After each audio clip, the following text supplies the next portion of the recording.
خود گورنمنٹ کی رپورٹس آئی ہیں پچھلے کچھ سالوں میں، جس میں یہ کہا گیا کہ جو جموں کشمیر کا جو ان ایمپلائمنٹ کا شرح ہے وہ سارے ہندوستان میں ٹاپ لیول پہ ہے۔ اب جو پچھلی سرکاریں رہی ہیں انہوں نے کچھ پالیسیز لائی تھی، جس میں جیسے رہبر کھیل ہے، رہبر زراعت ہے، رہبر تعلیم ہے۔ تو اگر آپ ان سکیمز کو بھی دیکھیں گے، ٹھیک ہے ان سے ایک شارٹ ٹرم پرپس تو سرو ہو رہا تھا، لیکن جو ان سکیمز کے تحت جو وعدے جو نوجوانوں کے ساتھ کیے گئے، اب وقت آیا تھا ان کو پورا کرنے کا۔ جیسے مثال کے طور پر جیسے یہ رہبر زراعت ہے، رہبر کھیل ہے، ان کا جتنا مجھے یاد ہے 5 سال کے 7 سال کے بعد ان کا ریگولرائز ہونا ضروری تھا۔ اب وہ وقت آ چکا تھا، تو ان کو ریگولرائز کرنا حکومت کی ذمہ داری ہے۔ وہ کوئی فیور نہیں کر رہے ہیں ان کے لیے کہ ان کو ریگولرائز کریں۔ میں تو سمجھتا ہوں ان لوگوں کا، ان نوجوانوں کا، جو ان میں سے کافی لوگ ایسے بھی ہیں جن کی پی ایچ ڈی ڈگریز ہیں، ان کا تو ایک طریقے سے ایکسپلائٹیشن ہوا ہے۔ تو اب وقت آیا ہے جو پچھلی سرکاروں نے جو پالیسیز کے تحت لوگوں کو اپوائنٹ کیا تھا، ان پالیسیز کو امپلیمنٹ کرنا اور ان لوگوں کو ریگولرائز کرنا۔ اس کے برعکس اس حکومت نے بڑے کنفلکٹنگ آرڈرز ایشو کیے، پہلے آرڈر ایشو کیا پھر بولا نہیں کیا، تو ایک بڑا کنفیوژن ہے لوگوں کے بیچ میں۔ ایک طرف سے بات ہو رہی ہے کہ نوجوانوں کو جو نیشنل مین سٹریم ہے اس میں انٹیگریٹ کیا جائے، لیکن زمینی سطح پہ جو نوجوان ہے، چاہے وہ جموں سے ہے چاہے وہ کشمیر سے ہے، وہ دن بدن حکومت سے، سسٹم سے ایلینیٹ ہو رہا ہے، اور وہ خفا ہے، اور وہ مایوس ہے، اور جو اس کے ساتھ ہو رہا ہے یہ بالکل آگے چل کر اس کے بہت مضر اثرات نکل سکتے ہیں۔ اقبال صاحب، یہاں پہ آپ سے جاننا چاہیں گے کہ اگر ہم وادی کشمیر کی حالت کریں، 2018 سے جموں و کشمیر اسمبلی کے بغیر ہے اور لوگوں کو بہت ساری مشکلاتوں کا سامنا کرنا پڑتا ہے۔ اسی ضمن میں جو لوگ جمہوری کاموں میں حصہ لیتے تھے، آج مرکزی حکومت ان کے خلاف بھی انفورسمنٹ ڈپارٹمنٹس کی طرف سے سمنز لگا رہے ہیں اور ان کو بھی ہیرس کر رہے ہیں۔ کیا اس حوالے سے آپ کیا کہنا چاہو گے؟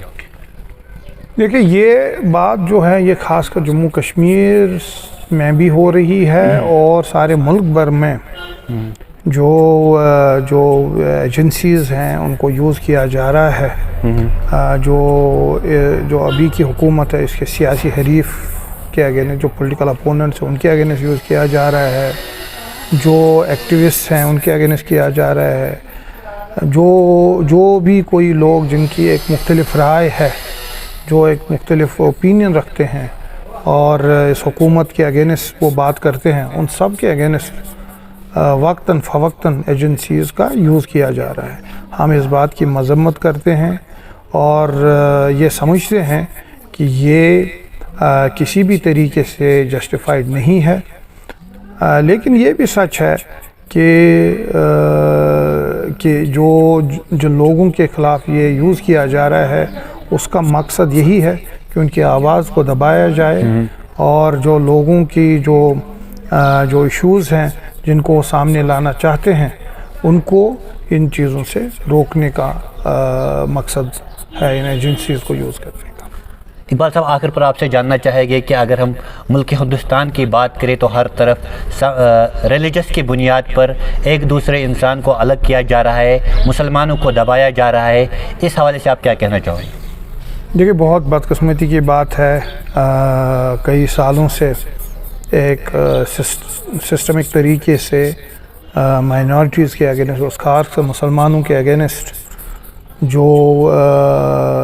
جو ایٹراسٹیز کمٹ کی جا رہی ہیں ملک کے مختلف ریاستوں میں، وہ بہت دکھ کی بات ہے۔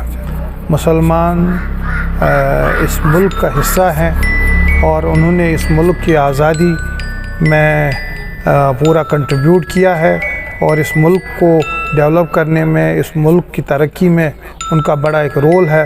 اب آپ دیکھیے، آپ ہسٹری کو دیکھیے، اب تمدن کو دیکھیے، کوئی بھی سیکٹر دیکھیے، اس میں مسلمانوں کا ایک بڑا کنٹریبیوشن ہے.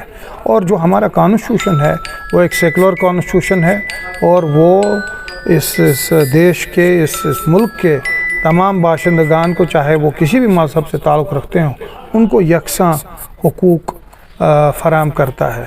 تو جو یہ ہو رہا ہے یہ بالکل کنڈمنیبل ہے، اور ہم پرزور الفاظ میں یہ کہنا چاہتے ہیں کہ ہمیں یہ ایکسیپٹیبل نہیں ہے، اور ہم پورے ڈیموکریٹک طریقے سے اس کو اپوز کر رہے ہیں، اور جو ملک کے وزیر اعظم ہیں ان سے درخواست کرتے ہیں کہ وہ اس میں انٹروین کرے، تاکہ یہاں کے مسلمان اور جو باقی مائنورٹیز ہیں وہ کسی خوف کے بغیر، وہ کسی کی ڈر کے بغیر اس ملک میں بحیثیت ایکول شہری وہ اپنی زندگی بسر کر سکیں. اقبال صاحب، بات کرنے کے لیے بہت بہت شکریہ. Thank you. ناظرین محترم، یہ تھے ہمارے ساتھ جموں کشمیر پیپلز موومنٹ کے وائس پریزیڈنٹ سعید اقبال طاہر. ان کا کہنا ہے کہ ملک ہندوستان کے وزیر اعظم نریندر مودی صاحب کو اس چیز میں مداخلت کرنی چاہیے کہ جو بھی خود غرض عنصر یا سماج دشمن لوگ بھائی چارے کو ٹھیس پہنچانا چاہتے ہیں ان کے خلاف سوچنا چاہیے. آپ بنے رہے کشمیر کراؤن کے ساتھ. مجھے دیجیے اجازت. اللہ نگہبان.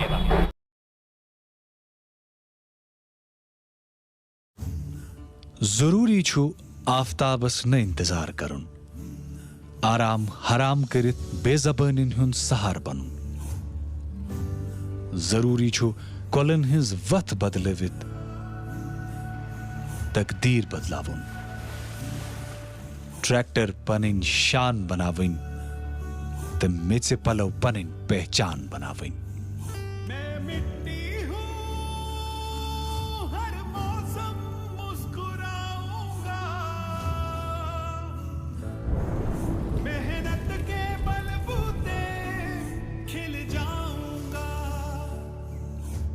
ضروری چھو بڑی خواب وچھن تو خواب حقیقت بناون.